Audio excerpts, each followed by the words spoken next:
Hello. So, as you can see, I am embodying garbaugust with the mum bun and the sweaty face because it is a million degrees in the UK today, and it quite frankly is making me waspy.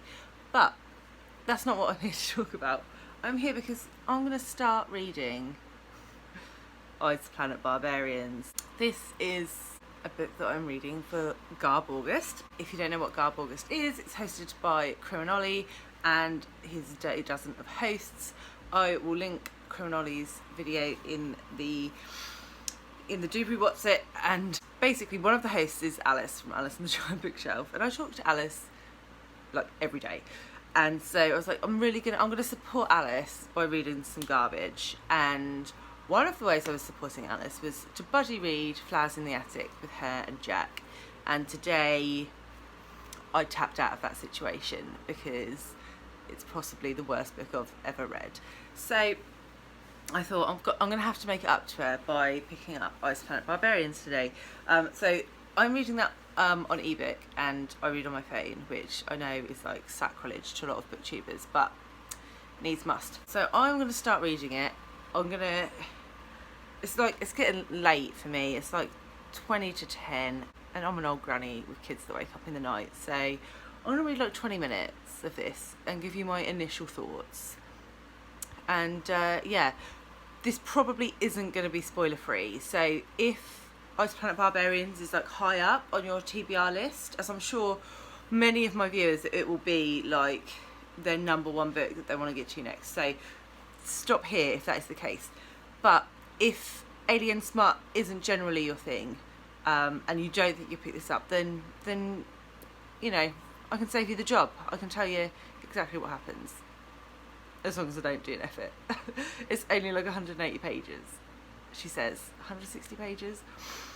I fear it's going to be about 120 pages too long, but we will see. And yeah, enjoy. Part 1, Georgie. So, FYI, we're on page 3. She is already on a spaceship. So, we've still got 177 pages, which are probably going to be filled with alien sex.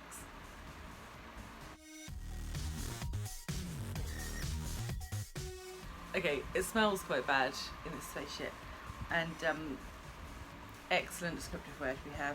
Actually, it's not one smell, it's several of them. It's like a piss, shit, vomit, sweat cocktail. Excellent writing.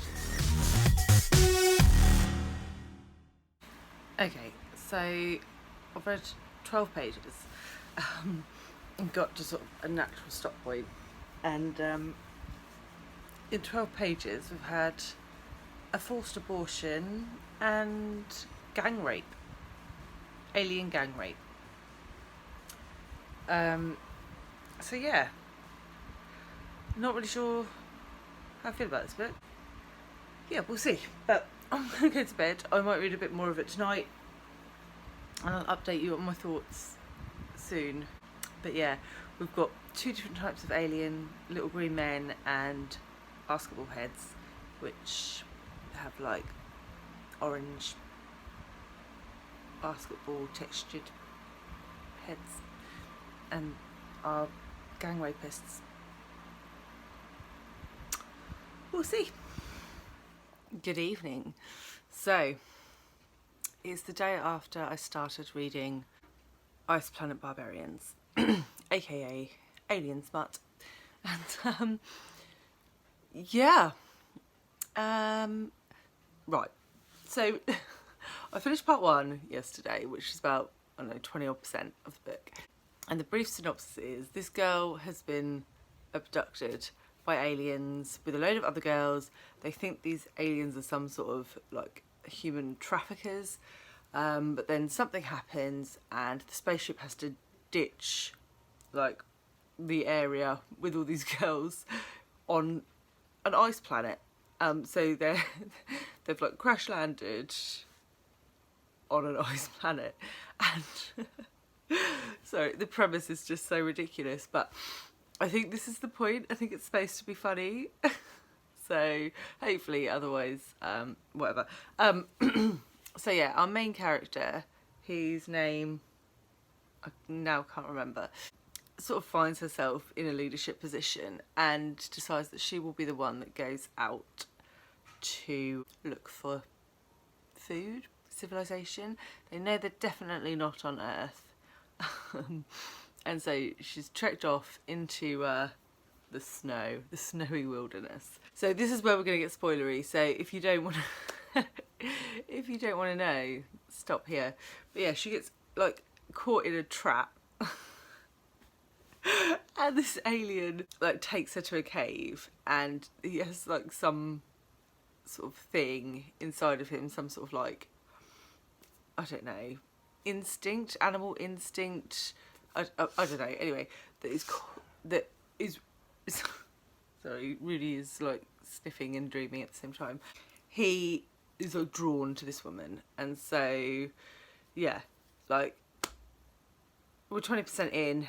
We're getting some pretty significant smut. I don't even think it's appropriate for me to divulge any details on YouTube, but yeah, it's quite smutty. Yeah, there's been an interesting oral sex scene.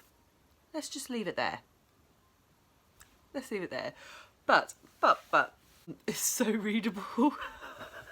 It's utter trash. The writing is so simplistic. A 3-year-old could have written it, but I can't put it down because I'm just like, I've actually been quite excited all day to get to get to this point in the evening where I can pick up smut again.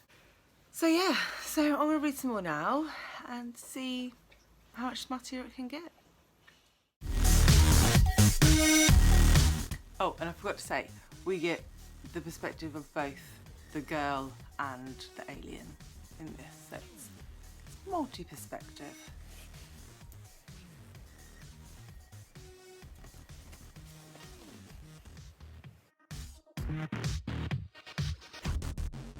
Right, not a lot's really happening, so I'm gonna get my jammies and go to bed. So I'm gonna turn the camera off now, and I will update you on the alien smut tomorrow. Right, so I'm gonna level with you. I've been a bit crap at updating the vlog, the alien smut vlog, and I've got like 40 pages left of the book. So let me just catch you up on what's been going on, what's been going down. So this book is still very, very poorly written. However, I think I am mildly addicted. It's just laughable. Some of the stuff that happens in this book is just hilarious.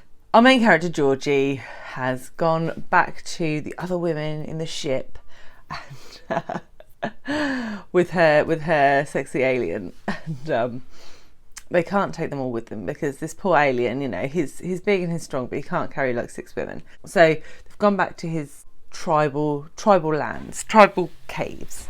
But on the way, they stopped at the cave of the elders, which was a spaceship, and this spaceship has okay, so she turned the spaceship on, right? There's a big button, she just pressed it, turned the spaceship on. Sci-fi at its best. And this spaceship could talk in like every language, including English. She's there chatting away to this very high-tech spaceship, and it also has the capability to just laser you with the ability to speak another language.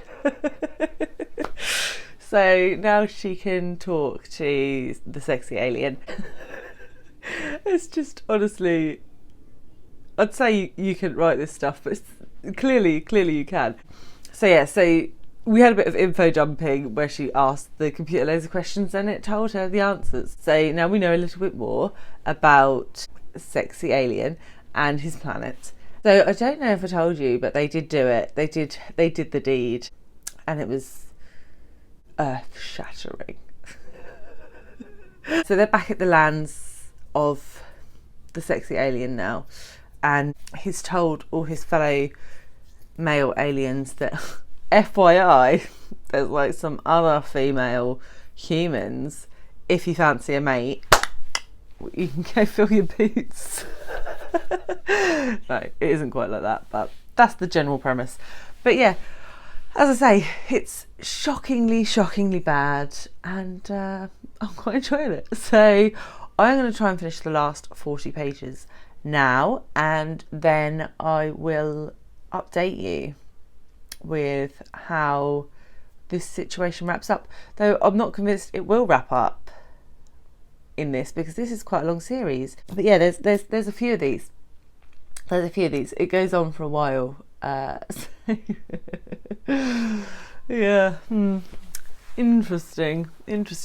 But on a plus side, this is still much better than Flowers in the Attic. So yeah, right, I'm going to read now, and I will check in with you hopefully when I'm done, or when something else funny happens. Okay, so I've just finished part 5. And so from what I can gather, Georgie and the sexy alien have known each other for 3 days. They've had sex like 3 times. And suddenly she's late for her period. So, I mean, it's been a while since I've done hardcore biology, but as far as I'm aware, you wouldn't be late for your period 2 days after you'd had sex.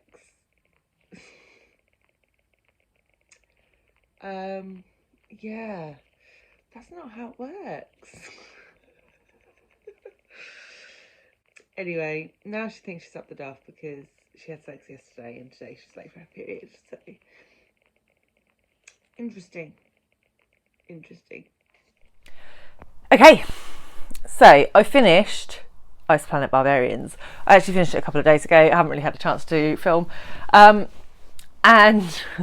okay, it ended the way we all knew it would end, but in quick summary, this book, in quick summary, was it well written? No. Were there massive plot holes and inconsistencies? Yes, there were. Was the romance too quick and completely unbelievable?